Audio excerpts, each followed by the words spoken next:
Lo dado, lo creado y lo adquirido, naturaleza y cultura. Vamos a hablar un poco sobre las dos dimensiones de un mundo.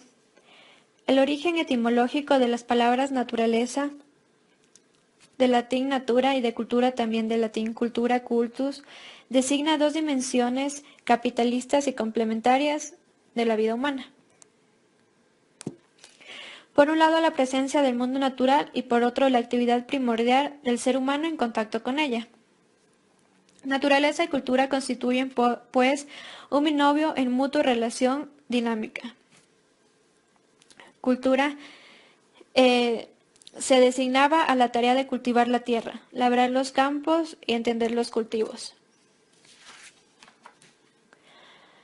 En el siglo XVIII, la palabra cultura se vio como un sentido etilista y designó al individuo que cultivaba el conocimiento. Así se impuso el término como sinónimo de saber, ser instruido, tener una cultura, ser una persona culta. Ciertas disciplinas han institucionalizado su propio significado de cultura. La sociología habla de cultura juvenil, de cultura feminista o de cultura obrera. En antropología, por ejemplo, se hace referencia a la cultura prehistórica, a la cultura mágica y a la cultura afro-brasileña. En agricultura existen la viticultura y la apicultura. En educación, la puericultura. Ahora vamos a hablar un poco sobre el mundo natural y la impronta cultural. Se dice que el derecho a la vida es un derecho natural, o sea, proveniente de la naturaleza, y se trata en primer lugar de la vida biológica del ser humano, aquella que se recibe por nacimiento, la vida del cuerpo humano que crece y se desarrolla en el espacio y en el tiempo. Las sociedades han creado el derecho, las leyes tribunales para protegerla y defenderla, que es la vida, naturaleza y la actividad humana cristianalizadas en la ley, que es la cultura. Por lo tanto, a la cultura se lo define como aquello que existe, que nace, crece, se desarrolla y se produce en forma autónoma, según leyes que le son propias. Llamamos entonces natural a lo que deriva directamente de la naturaleza y está sometido a sus leyes. En los seres humanos son naturales fenómenos como el hambre, la sed, el sueño, el nacimiento, la muerte, y la naturaleza tiene una organización previa, es decir, no construida, a posteriori ni tampoco dada por sí mismo. En cuanto a la cultura, llamamos cultura entonces a todo lo que el ser humano a lo largo de su historia ha creado y sigue creando, desde sus primitivos utensilios hasta la moderna tecnología de punta. Son cultura los mitos, las artes, las ciencias, las formas religiosas y también los modos de cocinar, de construir casas, las modas y vestimentas, la manera de divertirse y de hacer una fiesta, por ejemplo. Ahora vamos a hablar un poco sobre las proyecciones del concepto de la cultura. La cultura como estructura y modelo. A partir de las indagaciones del antropólogo Levi Strauss, se desarrolló en la década de 1960 la antropología estructural, que aportó interesantes reflexiones al concepto de cultura, sobre todo las categorías de los modelos y estructuras culturales. El enfoque estructural considera los fenómenos culturales no en forma aislada, sino como elementos de un conjunto de estructura que expresan un modelo, un orden, donde todo está articulado en forma razonada. Su punto de partida es la constatación de que los seres humanos, ante los desafíos, los problemas que nos planean el ambiente, el mundo y la vida, reaccionamos formando esquemas de pensamiento que nos permiten elaborar respuestas posibles a los casos concretos. La mente humana crea modelos a manera de casos concretos,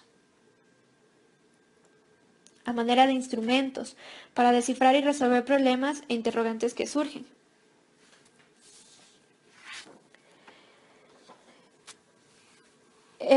La cultura como actividad expresiva de sentido de grupos sociales es la contribución de los estados culturales.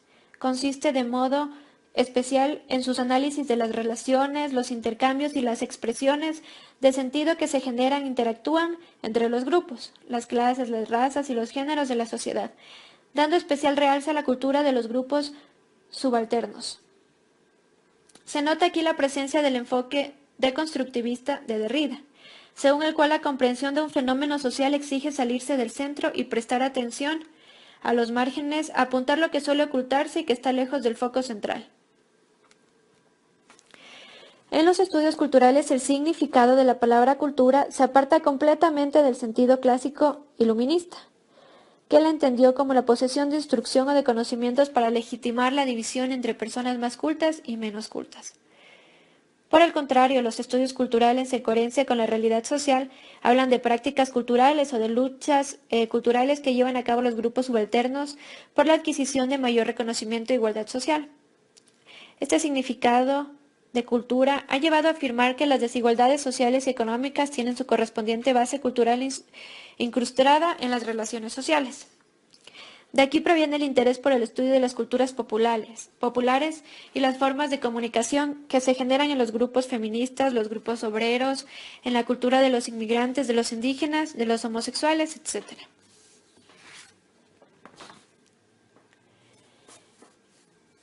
Ahora vamos a hablar sobre los juegos semióticos de los lenguajes culturales. Recordando en sí lo que es un campo de conocimiento de la cultura, se derivó los principios de la lingüística, de la teoría de la información y, por supuesto, de la semiótica estructural. Estas disciplinas elaboraron las nociones de lenguaje y de código para entender mejor los fenómenos de cultura. Con este instrumental, la cultura fue pensada como un conjunto unificado de sistemas de modelizaciones, donde cada sistema es considerado como la producción de un gran texto que debe ser leído e interpretado. Los contextos culturales se expresan en numerosos sistemas, como son el mito, la religión, la literatura, el teatro, la arquitectura, la música, la radio, el cine, la televisión, la moda, los ritos deportivos, en donde gracias a los sistemas de modelaje que son los códigos, la cultura va forjando textos, de modo que mientras la cultura se entiende como un sistema de textos, la comunicación es vista como un proceso semiótico, que incluye al menos los elementos esenciales de la intencionalidad comunicativa, entre emisores y receptores y perceptores, un sistema de signos para codificar mensajes y los actos concretos de comportamientos comunicativos. Los universos semánticos en el ámbito semiótico es la noción de cultura, en donde se la entiende como universos semánticos que abarcan las construcciones de sistemas culturales. Se trata pues de sistemas de semiosis. El más común y conocido de estos es la lengua. Estos universos semánticos o sistemas incluyen ideas, valores, percepciones, creencias, juicios, axiologías y saberes de todo tipo. En la actualidad, gracias al desarrollo tecnológico, tienen gran relevancia social las producciones culturales, audiovisuales y eléctricas, que configuran bloques de sentido en espacios cada vez más amplios y compartidos. En relación con la cultura y las expresiones de universos semánticos, se pueden distinguir dos tipos de estudios semióticos, que son aquellos que elaboran los conceptos y las reflexiones generales sobre la cultura y que tratan de proponer marcos teóricos adecuados para su comprensión. En sí, son formas significantes de comunicación. Y el otro vertiente que se da es el estudio que está constituido por la semiótica aplicada, que investiga los diferentes sistemas o productos culturales, sus lenguajes y códigos concretos. La semiótica aplicada investiga las correlaciones que modelan esas diferentes expresiones de la cultura y estudia además los contextos extrasemióticos condicionantes o relacionados con la semiosis. El lenguaje y sentido. El lenguaje humano manifiesta que somos seres simbólicos, que en cierta medida los símbolos guían nuestro comportamiento. Es en la cultura donde se generan lenguajes, pero estos cobran forma y se articulan sobre la base de códigos que posibilitan la creación de mensajes. Basta pensar en los códigos lingüísticos usados para la comunicación verbal, pero existen muchos otros, según sea el ámbito cultural en que nos toque desempeñarnos. Tenemos el código vial, el de las buenas maneras sociales, el código deportivo, el código religioso, el código escolar, entre otros.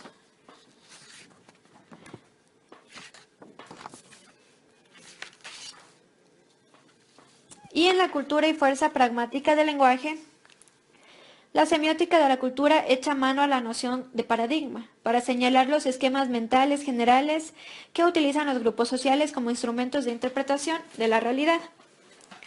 Un paradigma cultural incluye creencias, imaginarios colectivos, mitos, valores, modos de abordar y de solucionar los problemas de la vida. La comprensión y las características de un paradigma cultural son aquellos que permiten compararlo con otros paradigmas culturales y darse cuenta de qué elementos o factores emergen como nuevos o diferentes en cada uno de ellos. La lingüística estructural estableció la diferencia entre los elementos sincrónicos y diacrónicos presentes en la cultura. La ciencia pragmática tiene precisamente la finalidad de indagar el uso de los lenguajes con el objeto de comprender su funcionamiento en los contextos comunicativos. Y el poder pragmático del lenguaje desborda el ámbito de las relaciones interpersonales y asume una dimensión mediática masiva.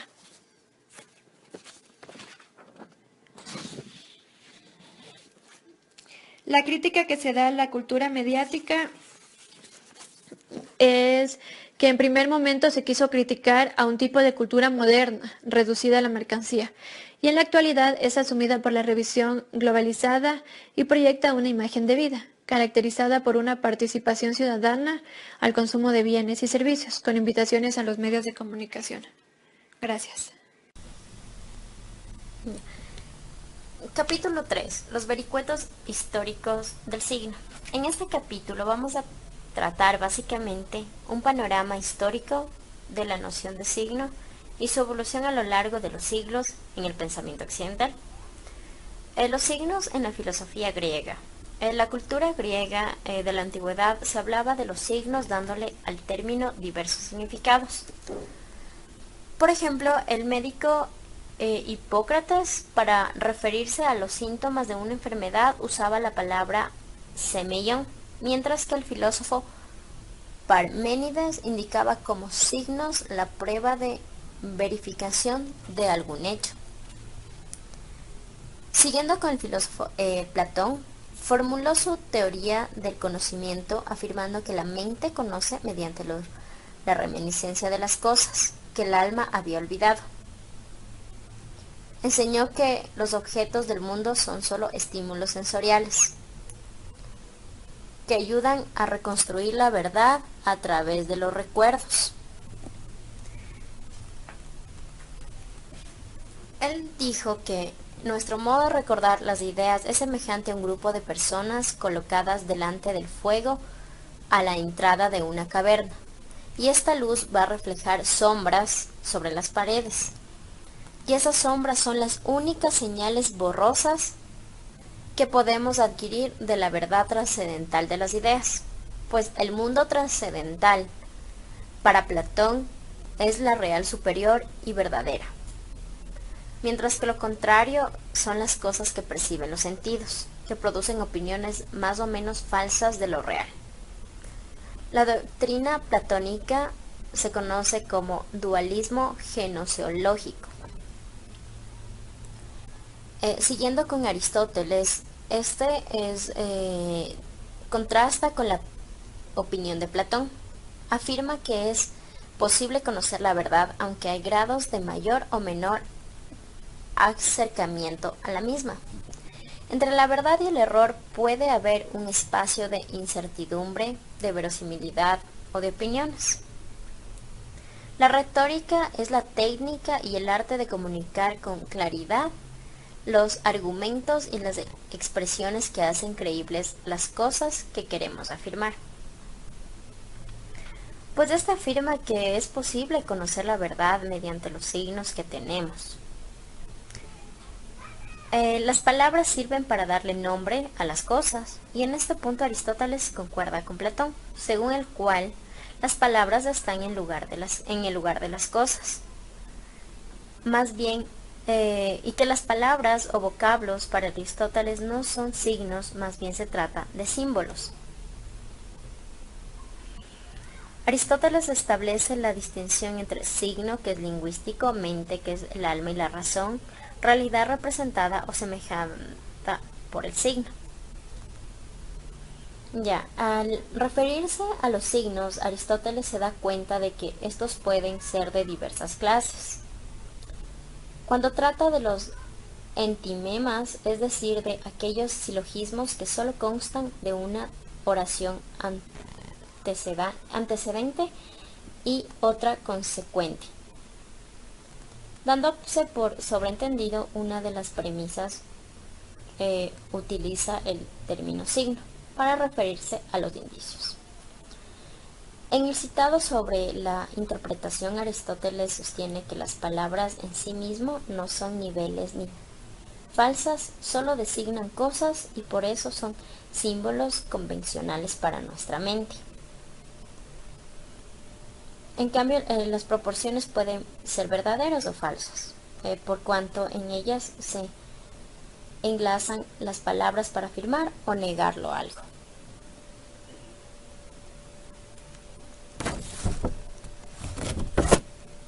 Ya, sí, seguimos con los estoicos. Su aporte se consintió fundamentalmente en intuir por primera vez, aunque de manera no totalmente clara, a causa de las premisas filosóficas en que basaron su pensamiento, la distinción entre signo, significante y significado, casi anticipándose a las modernas doctrinas semióticas. Podemos observar que los estoicos admitían, además de las cosas existentes y de las palabras significantes, otro elemento, que son los contenidos del pensamiento, los significados que denominaban semainómana y que consideraban meror lecta, es decir, cosas expresadas, enunciadas o dichas y que son incorpóreas. A la lecta les asignaban poca importancia y las juzgaban de imperfectas. En consecuencia, lo perfecto son las cosas reales, concretas e individuales, mientras que el pensamiento y las ideas son universales y carecen de una existencia real y particular. Para estos el signo tiene entonces un espesor débil.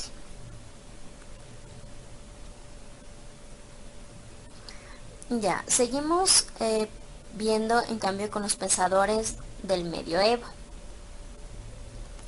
Vale la pena reflexionar sobre el signo que hicieron algunos grandes filósofos cristianos medievales, comenzando por San Agustín, que todavía no era un hombre medieval, sino de la época decadente del Imperio Romano. San Agustín nació en el norte de África cuando esta era una colonia romana. Fue un pilar importante en la historia de la reflexión sobre el signo. Fue un agudo pensador, lo consideraban así. Él expuso 3 elementos: la locución, que o sea significa la palabra proferida que manifiesta la voluntad de significar algo. El otro elemento es la palabra interior. La palabra interior, que significa expresar la vida del alma. Y el otro elemento es la fuerza recursiva, mediante el cual la palabra hace venir a la memoria las cosas mismas. Agustín establecía además la distinción entre signos naturales y signos convencionales. Los signos naturales son aquellos que sin elección ni deseo alguno hacen que se conozca mediante ellos otra cosa fuera de lo que en sí son. Los signos convencionales, en cambio, son los que mutuamente se dan todos los vivientes para manifestar, como son las sensaciones y los pensamientos. Ya, también podemos ver que en el medioevo, los pensadores del medioevo recogieron las ideas estoicas que acabamos de revisar de los signos y profundizaron con sumo interés su estudio.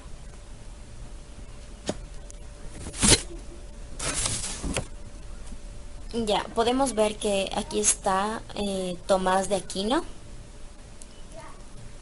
que él sostuvo que las palabras son una realización peculiar del signo y su función donde consiste en ser el vehículo del conocimiento.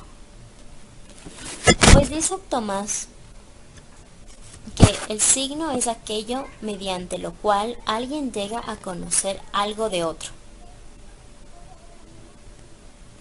Para Tomás de Aquino, el signo abarca un gran número de fenómenos.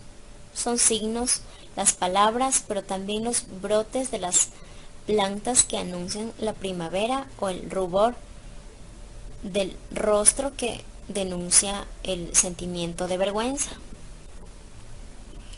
Podemos también ver la postura de William de Ockham.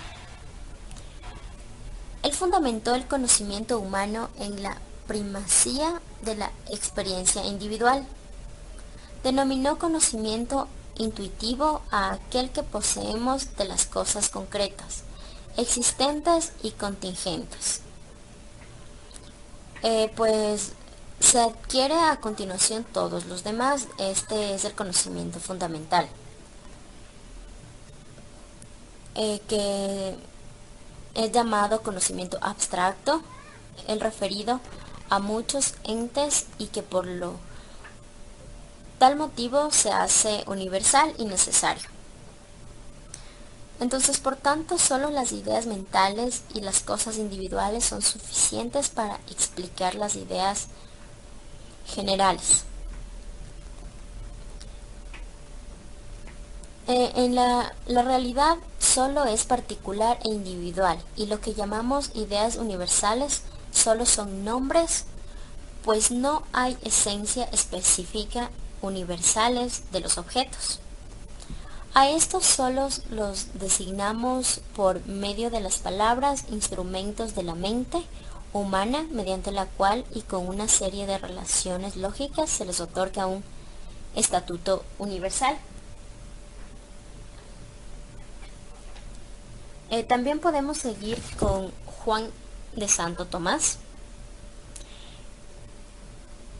Fue un dominico portugués que llegó a ser un eminente profesor universitario. Algunos estudiosos consideran que hizo la semática una problemática autónoma de la cual dependen todos los demás tipos de conocimientos, ya que varias de sus ideas son precursoras. Él definió que los signos son los instrumentos que utilizamos para el conocimiento o para hablar. Juan de Santo Tomás afirma que son ellos los que organizan nuestras experiencias sensoriales y dan forma a las comunicaciones intersubjetivas humanas. Gracias a los signos podemos interactuar con el mundo exterior. Pues asimismo los signos son también los instrumentos adecuados que permiten la articulación formal de las artes, de las ciencias y de la historia. Pues el signo contiene, por lo tanto, dos facetas. Una instrumental, porque es un medio y vehículo de comunicación con una dinámica dirigida a los procesos de interrelación. En cambio, la otra faceta interior, que es formal y cognitiva, ya que el signo sirve para dirigir la mente al conocimiento de las cosas, a darse cuenta de lo que son en sí mismas, y así permitimos una mejor adaptabilidad al mundo. Muchas gracias. A continuación va a seguir mi compañero.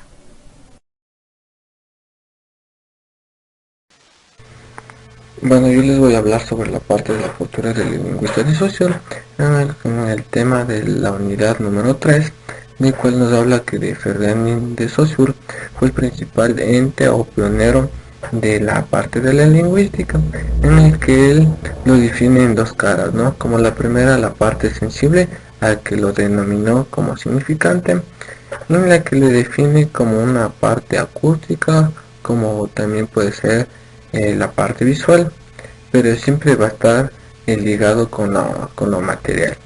La segunda característica que lo define es la parte de la inmaterialidad, lo cual es la idea o concepto que todos nosotros tenemos y que va a ser invocado a través de la mente y se lo va a conocer como significado. El signo. Bueno, el signo se hace referencia a alguna cosa de lo cual lo habla Saussure, en la que él lo domina como una realidad referencial. En cambio, es el autor de Ogden y Richard habla como referencia a una entidad que se le va a señalar a la parte de significante y lo va a considerar como una estructura dentro del signo. Está claro que muchos de los signos se van a referir a cosas reales o materiales. Saussure sostiene que en los códigos lingüísticos se va a relacionar la parte del significante y el significado como algo arbitrario. ¿Qué quiere decir con ello? Que esta no está motivada por el objeto, lo cual esta se va a referir como algo fundado, que va a ser algo del consenso social y que va a ser siempre asumido como la asociación dentro de un grupo humano que se va a establecer.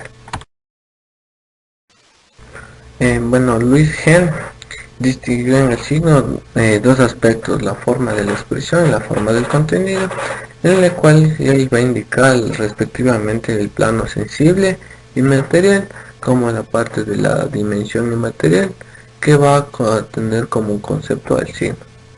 El modelo de Theo de Charles Peirce fue uno de los primeros exponentes, ¿no?, dentro del pragmatismo del siglo XIX en Estados Unidos, en el cual él sostiene que nosotros nos vemos dentro de nuestro entorno y nos vamos a mover dentro del entorno guiados por creencias de tipo existencial y pragmático. La parte pragmática se va a tratar como algo o un efecto que se lo va a distinguir en significados y que puede tener algún conocimiento dentro de la obra del individuo.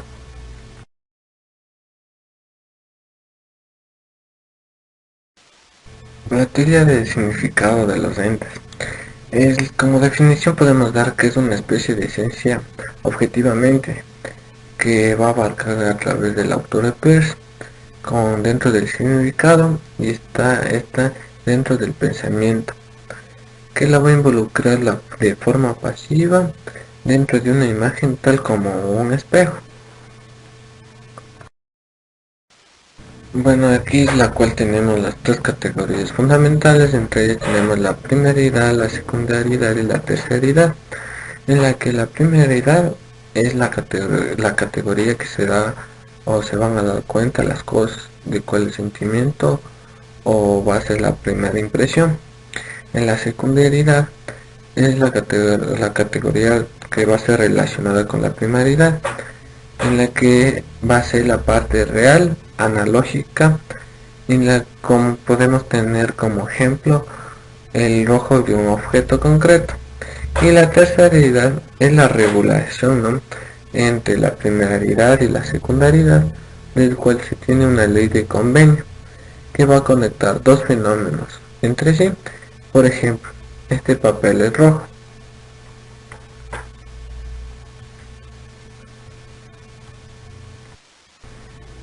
De aquí tenemos tres elementos que van a conformar el signo. Tenemos el representarme, el interpretarme y el objeto. El representarme es todo lo que va a funcionar como signo, lo que la persona va a percibir. Como ejemplo tenemos las palabras de un idioma que han sido creadas para un fin específico. Siempre va a estar en un lugar o una cosa, ¿no?, que va a sustentar lo que uno va a querer decir. El interpretarme es la idea del representante, como la parte de la mente que va a percibir el signo. Es como se lo identifica como otra representación referida del objeto y del signo, en la que el objeto es aquello a lo que alude el representante, lo que el objeto va a ser en la parte externa dentro del signo, lo que se va a llamar como objeto dinámico, y el objeto captado interior se va a llamar como objeto inmediato. como anteriormente se le conocía a este proceso, se lo va a llamar como semiosis, ¿no? En la cual se va a desarrollar la forma como en forma de espiral y que va a integrar nuevos procesos semióticos. Bueno, en el texto nos habla sobre una imagen como un complemento, de la cual yo le he hecho un poco más de resumen para que sea más entendible para nosotros mismos, en el cual el signo es todo lo que está dentro de una cosa y lo que va a significar, lo cual esta va a ser marcado como algo sensible y va a tener la única intención de comunicarnos entre nosotros mismos. Se va a originar dentro de una situación mediante la parte de la presencia y de la ausencia. Es decir, que la presencia del signo y la ausencia del afecto se va a notar. Como subtema tenemos a los signos como lo que la parte habla como en el texto como signos que van a disimular. En este sabemos que el signo funciona sobre como algo binomio, como presencia o ausencia, como anteriormente se detalló, precisamente cuando su función consiste en hacer referencia a alguna cosa no presente. Como sabemos, el proceso mental en la lectura del signo consiste en captar simultáneamente el conjunto de los elementos en relacionado entre el significante y la condición del signo. Es decir, que te va a tener una diferencia en lo que va a significar. Bueno, tenemos como otro subtema la parte de las entidades culturales, ¿no? En el cual el signo siempre va a considerarse como algo institucional, ya que se le puede abarcar diariamente. En este sentido, solo existe un grupo limitado de usuarios que se puede reducir a una sola persona. Pero como se habla dentro de una sociedad, el signo de aquí no va a existir, en la que se va a establecer las funciones del signo. Como podemos ver en la diapositiva, se establece como un ente de carácter comunitario y social dentro del signo. Es decir, que va a cumplir una función dentro de los grupos humanos, en lo cual lo va a reconocer como algo significado y va a permitir su comunicación, en la que vamos a detallar los signos más representativos y más antiguos. Tenemos como los lingüísticos, es decir, las palabras de un idioma que desde el inicio dio la historia a la humanidad, en la cual ha designado y ha significado las cosas a través de experiencia y que nos ha generado comunicación mediante funciones como lo hablamos del signo. En esta diapositiva vamos a hablar sobre las funciones según Roman Jacobs, el cual él lo clasifica como emisor, códigos y las formas, canal por el que va a pasar el mensaje o contenido, en el cual él percibió que estas aplicaciones son de tipo de lenguaje tanto gestal o como visual. Bueno, las funciones que Jacobson tiene, tenemos la parte de la connotativa, que es la que va a servir como un contacto dentro del emisor y el destinatario. La fática es la función centrada en el canal, con el fin de asegurar el contacto y la relación con los demás. La referencial sirve para designar los objetos, personas, hechos, noticias y fenómenos. La estética está centrada en la forma del lenguaje y va a desarrollar la parte como algo dinamismo, ¿no? Como algo artístico dentro de los mensajes que va a interpretarse. La emotiva es la función que va a provocar la reacción emotiva dentro de los destinatarios. La metalingüística es la función que va a explicar a otros códigos y signos el fin de aclarar o explicar lo que se va a referenciar como algo del lenguaje mismo. Aquí tenemos la postura de Carl Buller, en lo cual él opinó que se va a formular tres elementos básicos dentro del esquema. La comunicación, alguien que va a hablar y que va a comunicarlo, y otra que va a recibir el mensaje. en la que se va a destacar tres funciones principales dentro del lenguaje, en la cual tenemos el representar, la comunicación y el proceso, en la que representar son los fenómenos que se va a transmitir mediante el mensaje y los que se va a relatar mediante algo que se va a estudiar. Este nivel de referencia de los signos se usa para describir al mundo, tanto como la parte diaria como lo que se establece dentro de la naturaleza y que está representada por sucesos y acontecimientos sociales de cada día. La parte de la comunicación nos va a mantener como algo como los interlocutores, en que va a marcar una función como algo apelativo y que va a ser muy variado. En cambio, el proceso va a generar la parte de la unión dentro de las funciones que se va a destacar el signo. Dentro de las clasificaciones de los signos, se podría decir que se han elaborado varias clasificaciones, entre ellas la parte como algo complejo, ¿no? En las que no hay signos naturales.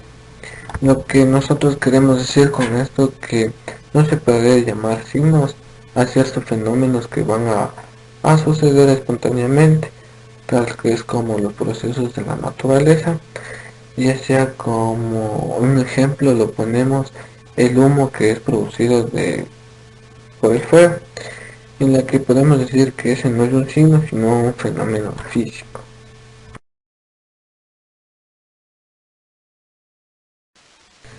Se tienen los signos verbales y no verbales, el cual para el uso de la parte de la pedagogía se establece dos grupos, los signos verbales y los signos no verbales. Los signos verbales son los más numerosos y abundantes, ¿no?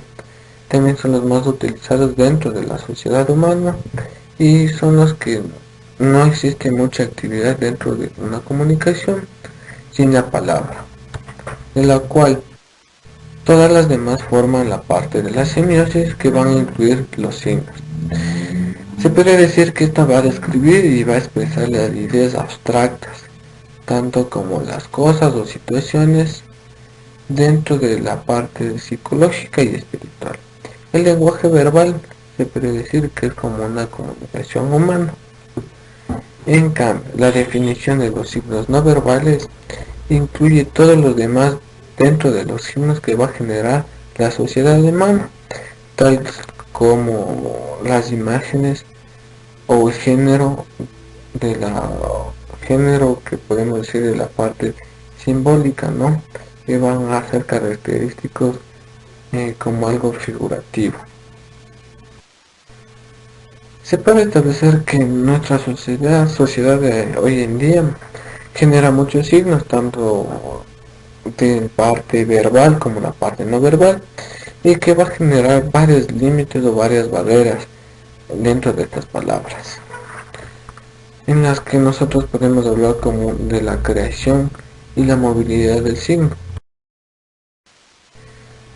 en la que establece como todos los signos verbales o no verbales a la parte de la actividad humana que va a ser creada como la institución y que al fin y al cabo diariamente se va a utilizar mediante la comunicación.